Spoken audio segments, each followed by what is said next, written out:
আমাকে লাশের খাটিয়ে করে নিয়ে যাওয়ার সময় আমি তাদের চারজনের পেছন পেছন যাচ্ছিলাম আর চিৎকার করে বলছিলাম, আমি মরি নাই, দয়া করে আমাকে কবর দিও না, আমার নিঃশ্বাস এখনো চলছে। কিন্তু তারা কেউ আমার কথা শুনতে পাচ্ছে না। চারজনের একজন ছিলেন আমার বাবা, একজন ছিলেন আমার ভাই, একজন আমার মামা, আর একজনের চেহারা দেখা যাচ্ছিল না। তিনজন সাদা পাঞ্জির পরা থাকলেও যার চেহারা দেখা যাচ্ছে না সে ছিল সম্পূর্ণ কালো চুপা পরা। আমি সেই কালো চুপা পরা লোকটার জামা টেনে ধরে বললাম, আমি মারা যাইনি, কেন বুঝতে পারছেন না? তখনই সে আমার দিকে তাকিয়ে বলল, তুমি মারা না গেলেও খুব শীঘ্রই মারা যাবে, ওই দেখো তোমার কবর করে রাখা হয়েছে। আমি দেখলাম লোকটার চেহারার কোনো মাংস নেই, সম্পূর্ণ কালো রঙের হাড্ডিযুক্ত একটা ভয়ঙ্কর চেহারা। তার গলায় একটা ক্রস ঝুলানো, ক্রসের উপর বড় করে ইংরেজিতে লেখা 21। তখনই খাটিয়াটা একটা শুদ্ধ ঘোড়া কবরের পাশে রাখলো। আমি বাবার কাছে গেলাম আর্তনাদ করে, ভাইয়ের কাছে গেলাম, মামার কাছে গেলাম, কিন্তু কেউ আমার কথা শুনতে পাচ্ছে না।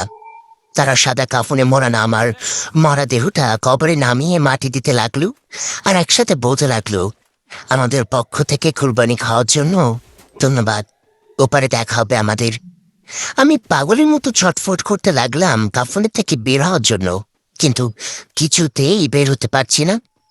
আশপাশ থেকে কয়েকটা লোহার শিকল এসে আমাকে পিছিয়ে নিতে লাগলো। আমি চিৎকার করতে চাইলাম, কিন্তু আমার মুখ দিয়ে একটা শব্দও বের করতে পারলাম না। শিকলগুলো আমাকে এমনভাবে আটকে নিল যে সামান্য নড়াচড়াও করতে পারছি না এখন। আর এই কালো চেহারার লোকটা হাসতে হাসতে কোথায় যেন মিলে গেল। আমি ধরফড় করে ঘুম থেকে উঠে বসে চিৎকার করতে লাগলাম। মা দৌড়ে এসে আমাকে জড়িয়ে ধরে শান্ত করে বলল, রোজ রোজ এই একই স্বপ্ন থেকে ভয় পেয়ে চিৎকার করে উঠোস? তো কতবার বলেছিলাম চার্চে গিয়ে ফাদারের কাছ থেকে পবিত্র হয়ে আয়, আমার কথা শোনার সময় কই তোর? আমি মাকে শক্ত করে জড়িয়ে ধরে পড়লাম, যতদিন তুমি আছো আমার পাশে ততদিন কোনো ফাদারকে দরকার নেই আমার। মা বলে, হয়েছে হয়েছে, এবার ছাড় আমাকে, কিচেনে রান্না বসে এসেছি, তরকারি পড়ে গেলে তো বাবার কাছে আজ হারিয়ে আমাকেই খেতে হবে, তুই তো খাবি না। আমি বললাম, মা তুমি কি দেখে এমন খাটাস ব্যাটারে বিয়ে করলো বলতো? এই ব্যাটারে আমি কোনোদিন হাসতে দেখি নেই, সারাক্ষণ শুধু মুখটাকে মরুভূমির মতো করে রাখে, মনে হয় যেন ইরাক আমেরিকার যুদ্ধে যে কোনো একটা মিসাইল তার মুখে এসে পড়েছে। মামা মাথায় থাপ্পড় দিয়ে বলল, ওরে হারামজাদা, হ্যাঁ তো পাকা পাকা কথা না বলে উঠে ফ্রেশ হয়ে নে, কলেজের সময় হয়ে যাচ্ছে, সেটা খেয়াল আছে? এই বলে মা হাসতে হাসতে চলে গেল। আমি চোখ বন্ধ করে আবার ধপাস করে শুয়ে পড়লাম। আমার নাম ইথান, মা বাবা আর এক বড় ভাইয়া জোসেফকে নিয়ে আমার পরিবার।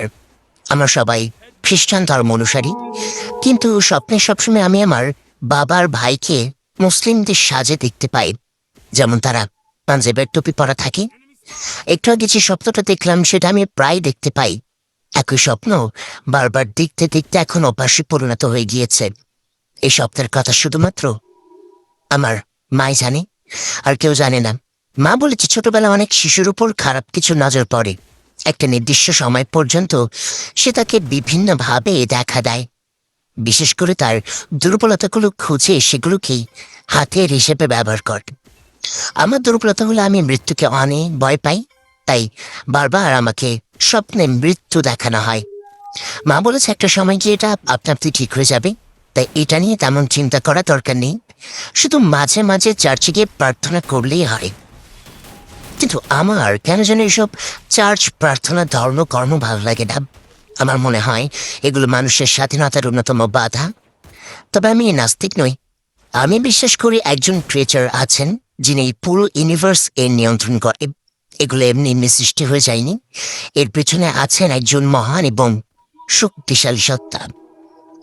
উঠে রেডি হয়ে নাস্তা করে বেরিয়ে পড়লাম কলেজের উদ্দেশ্যে।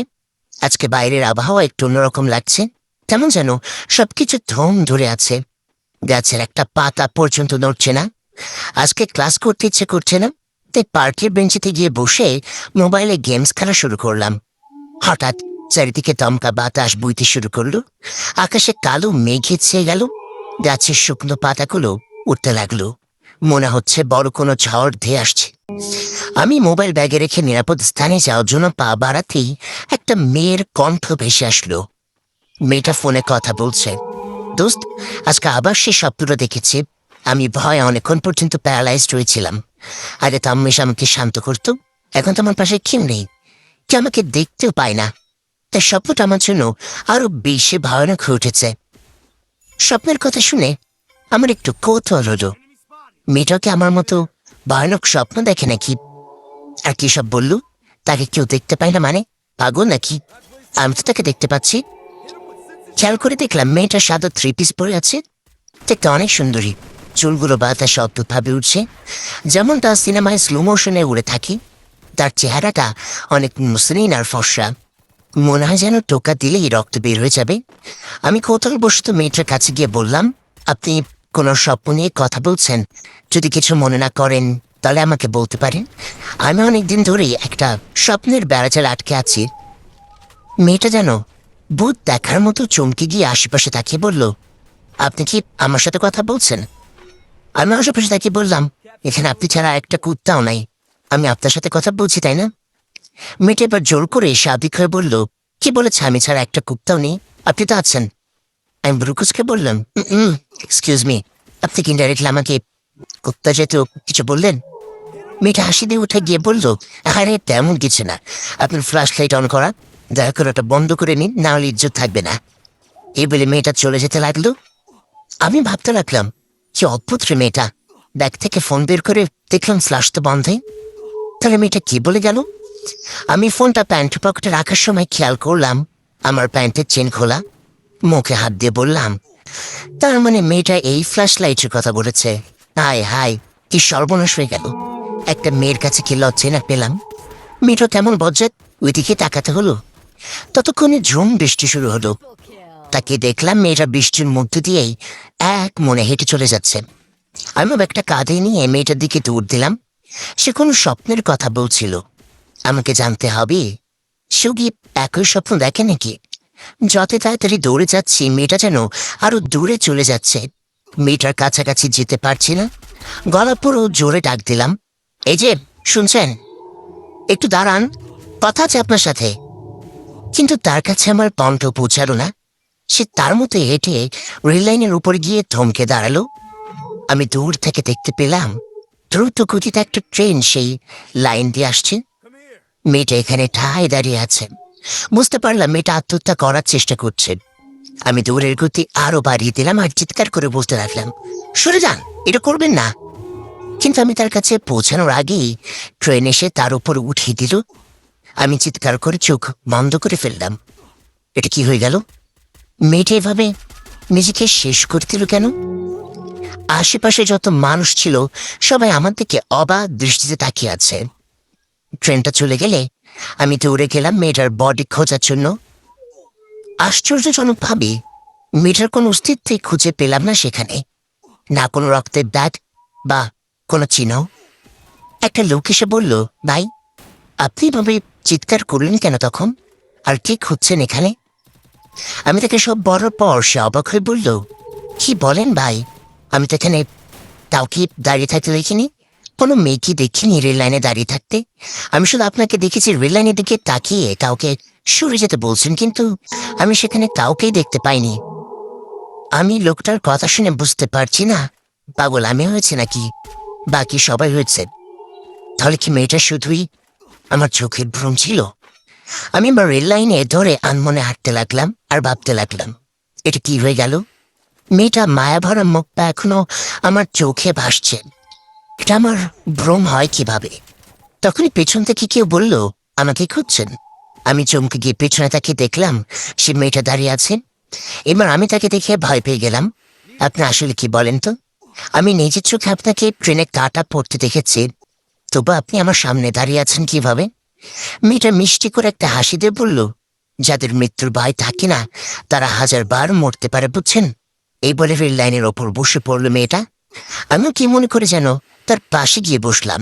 খেয়াল করে দেখলাম এই ঝুম বৃষ্টির মধ্যেও মেয়েটা সামান্যতম ভেজেনি। তার শরীরে যেন বৃষ্টির পানি স্পর্শ করছে না। আমার আর বুঝতে বাকি রইল না এই কোনো সাধারণ মেয়ে না। আমি আমতা আমতা করে বললাম, আপনি কি সত্যি মারা গেছেন? এটা নিশ্চয় আপনার আত্মা, তাই না? আমি শুনেছি মানুষ যদি তার কোনো অপূর্ণ ইচ্ছা রেখে মারা যায়, তাহলে তার আত্মা নাকি ফিরে আসে আবার সে ইচ্ছা পূরণ করতে। আপনি সেজন্য এসেছেন, তাই না? মেয়েটা একটু হাসলো, কিন্তু কিছু বলল না। আমি বললাম, ও, আপনার নামই তো জানা হয়নি। আমার নাম ইথান। আপনার নাম কি? মেয়েটা বলল, হ্যালো ইথান, আমি হিমাদ্রি, আর আমি কোনো পরিপূর্ণ আত্মা না। আমি বাঁচা মরার মাঝখানে চলে আসছি। গত বছর এই দিনে আমি আত্মহত্যা করেছিলাম। আপনার কথার আগামাথা আমি কিছু বুঝতে পারছি না। আত্মহত্যা করেছেন মানে? আবার বলছেন আপনি পুরোপুরি মারা যাননি। বাঁচা মরার মাঝখানে চলে যাচ্ছেন, আসলে আপনি কি বলেন তো? হিমাদ্রি বলল, আস্তে আস্তে সব বুঝতে পারবেন। তবে আমি অবাক হচ্ছি এটা ভেবে যে আপনি আমাকে দেখতে পাচ্ছেন, যেখানে পুরো পৃথিবীর কেউ আমাকে দেখতে পাচ্ছে না। আমাকে আমার আম্মা আমাকে দেখতে পাচ্ছে না। আমি সেটা বুঝতে পারছি না। এমন হতে পারে আগের জন্মে আমাদের কোনো সম্পর্ক ছিল। আমি আপনার পিছু পিছু করতাম, কিন্তু আপনি আমাকে পাত্তা দিতেন না। অবশেষে একদিন আপনি আমাকে ভালোবাসতে শুরু করলেন। আপনি রাস্তার ওই পার থেকে আমাকে ডাক দিলেন। আমি রাস্তা পার হতে গিয়ে গাড়ি নিচে চাপা পড়ে চিত হয়ে মরে গেলাম। তো এই জন্মে আমি আপনাকে দেখতে পাচ্ছি। হতে পারে আগের জন্মের ভালোবাসাকে পূর্ণতা দেওয়ার জন্য আপনার আত্মা এখনো মুক্তি পায়নি। হিমাদ্রি আমাদেরকে রাগান্বিত দৃষ্টিতে তাকিয়ে আছে। আমি একটু কাশি দিয়ে বললাম, এমন একটা সিনেমা দেখছিলাম, তাই ভাবলাম এমনটা হতে পারে। না হলে শুধু আমি আপনাকে দেখতে পাচ্ছি কেন? হিমাদ্রি বলল, তেমন কিছুই না। আগের জন্ম বলে কিছু হয় না। এই পৃথিবীতে আমাদের জন্ম একবারই হয়, মৃত্যু একবার হয়। আমি বললাম, আচ্ছা সে যাই হোক, এখন বলেন আপনি কোনো এক স্বপ্নের কথা বলছিলেন তখন। আমি কি জানতে পারি কি স্বপ্ন দেখেন আপনি? হিমাদ্রি বললে, আমি অচেনা কাউকে আমার স্বপ্নের কথা বলবো কেন? কারণ আমিও একটা স্বপ্ন দেখি প্রায়। আমার মনে হচ্ছে আপনার আর আমার স্বপ্ন সূত্র এক। মানে? মানে বলতে যাচ্ছি আপনার আর আমার স্বপ্ন এক সূত্রে গাঁথা। এবার হিমাদ্রি বলল, তাহলে আপনি বলেন আপনার স্বপ্নের কথা, দেখি আমার সাথে মেলে কিনা। আমি একটু বিরক্ত হয়ে বললাম, তবু আপনি বলবেন না, তাই তো? ঠিক আছে, আমি বুঝছি। আমার স্বপ্নে আমি দেখি আমার লাশ খাটিয়ে করে কবরস্থানে নিয়ে যাওয়া হচ্ছে, কিন্তু আমি তাদেরকে চিৎকার করে বলি আমি মারা যাইনি। কিন্তু তারা কেউ আমার কথা শুনতে পায় না। তাদের মাঝে একজন লোক থাকে যার চেহারা অনেক ভয়ঙ্কর। শুধু সে আমার কথা শুনতে পায়। সে বলে আমি মারা না গেলেও খুব শীঘ্রই মারা যাব। হিমাদ্রি এবার অবাক চোখে আমার দিকে তাকিয়ে বলল, এটা কিভাবে হতে পারে? আমি একই স্বপ্ন দেখি, আপনার সাথে আমার এত মিল কেন? আমি বললাম, আপনি তো আত্মা, এখন আপনি স্বপ্ন দেখেন কিভাবে? হিমাদ্রি বলল, একবার বলেছে আমি সম্পূর্ণ আত্মা নই। আমি এখনো পুরোপুরি মারা যাইনি। আমার শরীর এক কোমায় থাকলেও আমার আত্মা বের হয়ে গিয়েছে। আমাকে কেউ দেখতে পায় না। তবে আমার এক বান্ধবী ছিল যে কয়েক বছর আগে ক্যান্সার আক্রান্ত হয়ে মারা গিয়েছিল। তার আত্মার সাথে আমি যোগাযোগ করতে পারি। তার আত্মা এখনো মুক্তি পায়নি। আমি কিছু বলছি বা এমন সময় কেউ একজন আমাকে টান দিয়ে রেললাইন থেকে সরিয়ে দিল। আমি গিয়ে পাশের একটা গাছের ঝোপে পড়লাম। উঠে দেখলাম আমি যেখানে বসেছিলাম সেই লাইন দিয়ে একটা ট্রেন খুব দ্রুত গতিতে চলে যাচ্ছে। আমি বুঝতে পারলাম কি আমাকে নিশ্চিত ট্রেনের কাটা পড়ার হাত থেকে বাঁচিয়েছে। হিমাদ্রি হাসি মুখে পাশে দাঁড়িয়ে আছে। ভাবলাম হিমাদ্রি হয়তো আমাকে বাঁচিয়েছে। কিন্তু ট্রেন চলে গেলে একটা লোক এসে আমাকে বলল, তুমি কি পাগল নাকি? রেল লাইনে বসে একা একা কথা বলছিলে, ট্রেন আসছে ছিও খেয়াল নেই? আমি না থাকলে এতক্ষণ তোমাদের অর্ধেক হয়ে পড়ে থাকতো। লোকটা হিমাদ্রিকে দেখতে পাচ্ছে না। আমি হিমাদ্রির দিকে রাগান্বিত দৃষ্টিতে তাকালাম। হিমাদ্রি আমাকে মারতে চেয়েছিল, তাহলে সে চাইলে তো আমাকে বাঁচাতে পারত। লোকটাকে ধন্যবাদ দিয়ে আমি হিমাদ্রিকে ইগনোর করে হাঁটা দিলাম। আমাকে মারার জন্য এমনি আমাকে দেখা দিয়েছে। হিমাদ্রি আমার পিছু পিছু আসতে লাগলো। আমি ধমক দিয়ে বললাম, আপনি আমাকে মারতে চেয়েছিলেন, আপনাকে আমি বিশ্বাস করেছিলাম। হিমাদ্রি খুব স্বাভাবিকভাবে বলল, আপনি মৃত্যুকে এত ভয় পান কেন? মৃত্যু থেকে পারিয়ে কি বাঁচতে পারবেন? আর আমি দেখছিলাম সেই লোকটা আপনাকে বাঁচিয়ে নেবে, তা আমি কিছু করিনি। আপনার এই ভয়ই আপনাকে মেরে ফেলবে এক সময়। আর আমি মৃত্যুকে আপন করে নিতে চেয়েছিলাম, তবুও আমাকে সে বাচ্চা মরার মাঝখানে ছেড়ে দিয়েছে। এবার আমি একটু শক্ত হলাম। আমার মাও একই কথা বলেছিল, যেহেতু আমি মৃত্যুকে ভয় পাই, তাই আমার স্বপ্নে আমাকে মৃত্যু দেখিয়ে ভয় পাওয়াতে চায়। আমি হিমাদ্রিকে সরি বললাম। হিমাদ্রি কিছু না বলে একা একা হাঁটতে লাগলো। বুঝতে পারলাম হিমাদ্রি কষ্ট পেয়েছে। তা আমি ওর মন ধারো করার জন্য বললাম, আপনার আমার মাঝে আরেকটা অদ্ভুত মিল আছে জানেন? হিমাদ্রি বলল, সেটা কি? আমি বললাম, আপনার একটা নানা বাড়ি আছে, আমার একটা নানা বাড়ি আছে। যে অদ্ভুত মিল, তাই না আমাদের? এই জন্য বলি এত টান কেন আপনার প্রতি আমার? হিমাদ্রি হাসতে হাসতে বলল, সত্যি তো, আমি তো এইভাবে কখনো ভেবে দেখিনি। আমি বললাম, আচ্ছা, আপনি আত্মহত্যা কেন করেছিলেন? আপনার মতো সুন্দরীকে যে কেউ ভালোবাসতে চাইবে, আপন করে নিতে চাইবে, তাহলে আপনার মরার দরকার ছিল কি? হিমাদ্রি একটা শুকনো হাসি দিয়ে বলল, সৌন্দর্যতে কখনো ভালোবাসার সংজ্ঞা দেওয়া যায়নি কান। আমি হয়তো অনেক ছেলেদের মনে বাস করতাম, কিন্তু আমি যার মনে বাস করতে চেয়েছিলাম সে আমাকে ধোঁকা দিয়েছে। আমার সাথে ভালোবাসার অভিনয় করেছে। ওর নাম ছিল সিয়াম। দিনের পর দিন তার অবহেলা সহ্য করতে করতে আমি বেঁচে থাকতেই মরে গিয়েছিলাম। তার উপর ওই ভয়ঙ্কর স্বপ্নটা আছে। এদিকে প্রিয় মানুষটার অবহেলা, অন্যদিকে ওই স্বপ্ন। আমি আর নিতে পারছিলাম না। তারপর একদিন আমার আব্বু আমার বিয়ে ঠিক করলো আমার অজান্তেই। শ্যামকে এই কথা জানানোর পর সে খুব স্বাভাবিকভাবেই বলে দিল বিয়ে করে নিতে বাবা মায়ের পছন্দে। আমি সেদিন বুঝলাম আমি এতদিন মিথ্যা ছায়ার পেছনে ছুটছিলাম। তবু আব্বুকে বলেছিলাম আমি এখন বিয়ে করতে পারবো না, আমি পড়ালেখা করতে চাই। কিন্তু আব্বু আমার কোনো কথাই শোনেনি। বাধ্য হয়ে একটা সিদ্ধান্ত নিলাম, আমি নিজেকে শেষ করে দেব, সাথে সবার অবহেলা আর অহংকারের পতন ঘটবে। রাতে দরজা বন্ধ করে ঘরে যত ওষুধ ছিল সব একসাথে খেয়ে নিলাম। জানি না সেগুলো কিসের ওষুধ ছিল। হাতের কাছে যা পেয়েছি সব খেয়ে নিয়েছি। অনেকগুলো ওষুধ ছিল। কিছুক্ষণ পরে আমার মৃত্যু যন্ত্রণা শুরু হয়ে যায়। পিঠে ভেতর আগুনের মতো জ্বলতে থাকে। আমি খাটে শুয়ে গলা কাটা মুরগির মতো ছটফট করতে লাগলাম। নিঃশ্বাস বন্ধ হয়ে আসতে লাগলো। আমি গলায় হাত দিয়ে নিঃশ্বাস বাঁচিয়ে রাখার জন্য চেষ্টা করতে লাগলাম। ছটফট করতে করতে খাট থেকে নিচে পড়ে গেলাম। আব্বা মা বড় ভাইয়া কিছু পড়ার শব্দ পেয়ে ওপাশ থেকে দরজা ধাক্কাতে লাগলো। হিমাদ্রি, কি হয়েছে? দরজা খোমা, কথা বল। আমার মুখ দিয়ে কোনো শব্দ বের হচ্ছে না। মুখ দিয়ে ফ্যানার মতো কিছু বেরোতে লাগলো। মৃত্যু যন্ত্রণা এত কঠিন জানলে কখনোই এই পথ বেছে নিতাম না। মানুষ যতই মৃত্যু কামনা করুক, যখন মৃত্যুর খুব কাছাকাছি চলে আসে তখন সবাই বাঁচতে চায়। আমি দরজা থেকে অসহায়ের মতো তাকিয়ে আছি। উঠে গিয়ে দরজা খুলে দেওয়ার শক্তি নেই। আমার শরীর নিস্তেজ হয়ে আসছে। হঠাৎ একটা কালো ছায়ামূর্তি এসে আমার মাথার কাছে বসলো। আমি দেখতে পাচ্ছিলাম তাকে। ভেবেছিলাম সে হয়তো মৃত্যুর ফেরেস্তা, কিন্তু পরক্ষণে বুঝলাম সে অন্য কিছু। আমার মুখ হা করিয়ে ডোলোর মতো কিছু একটা আমাকে খাইয়ে দিল। তারপর আমার কানের কাছে এসে বলল, তুমি মরবে না হিমাদ্রি, বাঁচবে আমাদের জন্য। এবারে সে অদৃশ্য হয়ে গেল। আমি শুধু তাকিয়ে রইলাম। বড় ভাই এক পর্যায়ে দরজা ভেঙে ফেলল। রুমে ঢুকে আমার এই অবস্থা দেখে আম্মু সাথে হিমাদ্রি বলে বেশ বেহুশ হয়ে পড়ে গেল। বড় ভাইয়া দৌড়ে এসে আমার মাথাটা কোলে নিয়ে পাগলের মতো বলতে লাগলো, হিমু, আমার বোন তো এটা কি করলি? তোকে আর কখনো বকা দেবো না। তুই না আমার ল্যাপটপটা নিতে চেয়েছিলি। আজ থেকে ওই ল্যাপটপটা তোর, কিচ্ছু হবে না তোর বোন, চোখ খোলা রাখ। আব্বু, তাড়াতাড়ি অ্যাম্বুলেন্সে কল দাও। আব্বু দরজার কাছে পাথরের মতো দাঁড়িয়ে আছে। খেয়াল করে দেখলাম আব্বুর চোখে পানি। আমি অবাক হয়ে গেলাম, এই মানুষটাও কাঁদতে পারে। জন্মের পর কখনো কাঁদতে দেখিনি আব্বুকে। এমনকি দাদা মারা যাবার পরও কাঁদিনি। আজ আমার জন্য আব্বুর চোখে পানি।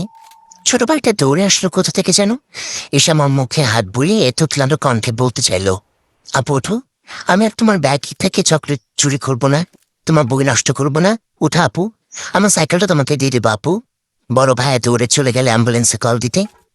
আব্বু ধীরে ধীরে আমার পাশে এসে বসলো।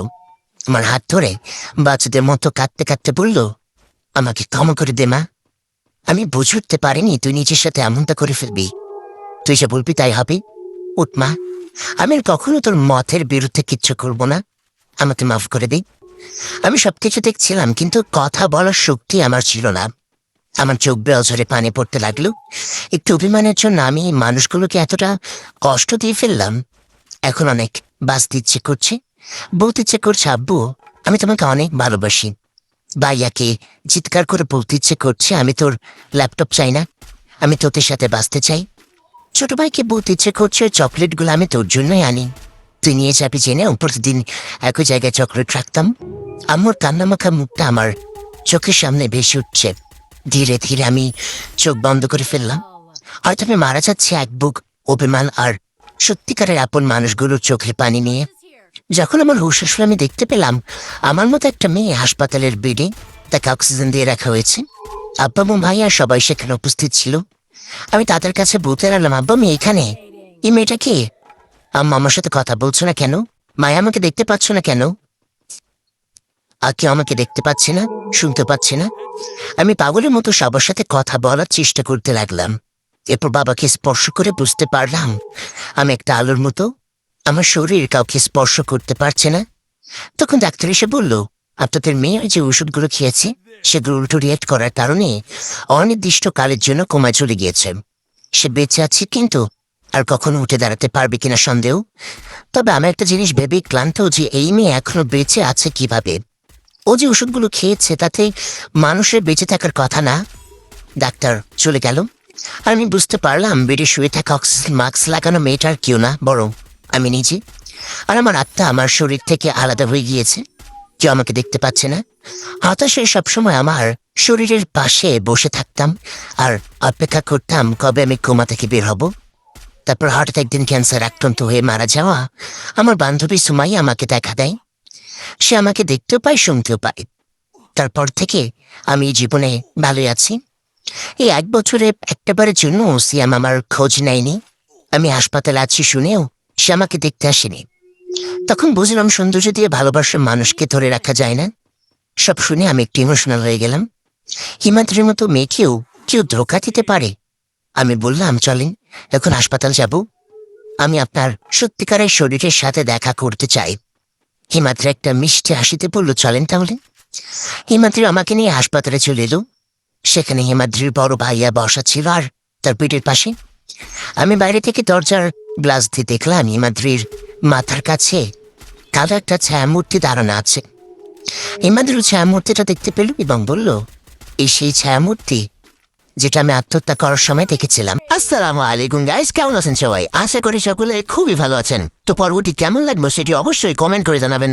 আর পরবর্তী পর্ব পেতে হলে অবশ্যই বেশি বেশি করে লাইক এবং কমেন্ট করতে হবে, কারণ আপনাদের প্রতিটি লাইক এবং কমেন্ট আমাকে পরবর্তী ভিডিও বানাতে উৎসাহিত করে। আর প্রিয় ভালোবাসার মানুষেরা, আপনারা চাইলেই কিন্তু গল্পটি শেয়ার করে আপনার কিছু প্রিয় মানুষকে শোনার সুযোগ করে দিতে পারেন। তো আজকের মতো এ পর্যন্তই। ভালো থাকবেন, সুস্থ থাকবেন। আল্লাহ হাফেজ গাইস।